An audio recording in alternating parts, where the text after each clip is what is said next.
இதய வாசல் தேடி வருகின்றேன். என் இதயம் முறைய என்னில் வாருமே. நீ இல்லையே நான் இல்லையே, நீ இல்லையே நான் இல்லையே. நான் வாழ என் உள்ளம் வா, என்றும் நான் வாழ என் உள்ளம் வா. காலங்கள் மாறலாம், கோலங்கள் மாறலாம், காற்றசைய மறக்கலாம், கடலசைய மறக்கலாம். காலங்கள் மாறலாம், கோலங்கள் மாறலாம், காற்றசைய மறக்கலாம், கடலசைய மறக்கலாம்.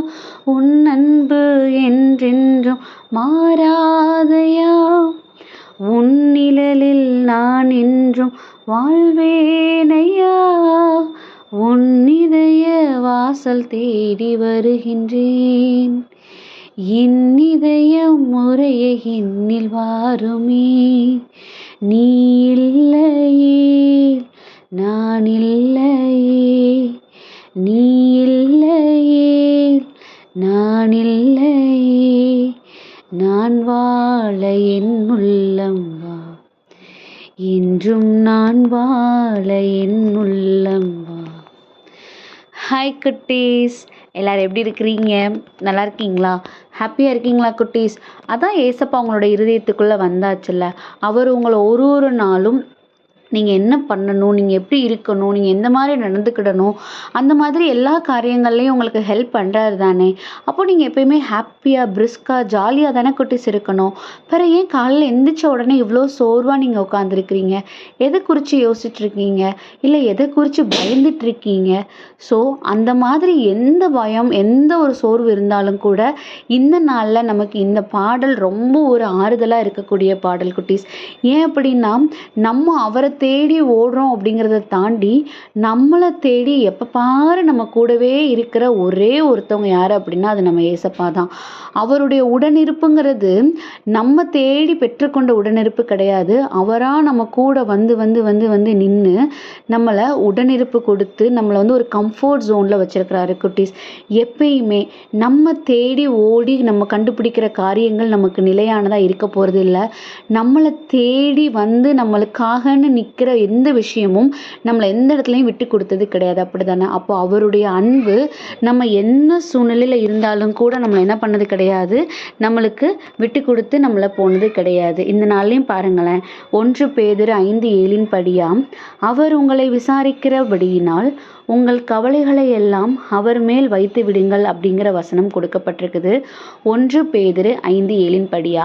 கண்டிப்பாக நம்ம எல்லாருக்குள்ளே இருக்கிற ஒரே ஒரு ஏக்கம், நம்மக்கிட்டன்னு யாராவது வந்து இதை கேட்க மாட்டேங்கிறாங்களே, நமக்குன்னு யாருமே இல்லையே, எப்போ பாரு நம்மளே இப்படியே நம்ம எல்லாருக்கிட்டையும் போய் போய் நம்ம வந்து சமாதானப்படுத்திக்கிறோம், இல்லை நம்மளுக்கு தேவையானது நம்ம கேட்டுக்கிறோம் செஞ்சுக்கிறோம். ஆனால் உனக்கு பிடிக்குமா இது, உனக்கு இது வேணுமா இதுன்னு நம்மக்கிட்ட யாரும் கேட்க மாட்டேங்காங்களேன்னு நம்ம எவ்வளோ பெரிய ஆளாக இருந்தால் கூட நம்மளுக்குள்ள அந்த ஒரு சின்ன ஏக்கம் இருக்கிறது தான் உண்டு.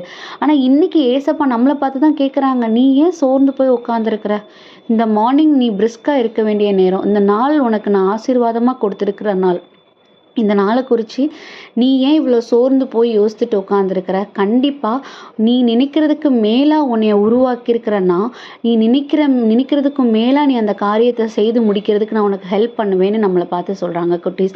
ஸோ அவர் நம்மளை விசாரித்து நம்மளுடைய ஒவ்வொரு பிரச்சனைகளையும் சரிப்படுத்துகிற தேவனாக நம்ம கூட இருக்கும்போது நமக்கு இருக்கிற எந்த கவலைகளும் ஒரு கவலைகளே கிடையாது குட்டீஸ்.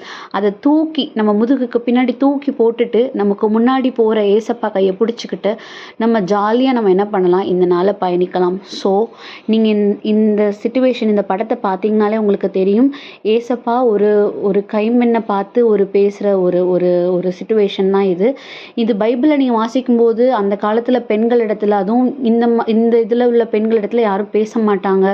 அவங்க எப்பயுமே ஒரு மாதிரி தனிமைப்படுத்தப்பட்ட நிலைமையில தான் இருப்பாங்க. ஆனால் ஏசப்பாவுக்கு எல்லாமே தெரிஞ்சு, இன்னொன்று அந்த பெண்ணுடைய பல குறைகள் ஏசப்பாவுக்கு தெரிஞ்சிருந்தும் கூட ஏசப்பா என்ன பண்ணாங்க, அந்த பெண்ணிடத்தில் ரொம்ப நிறைவாக பேசினாங்க.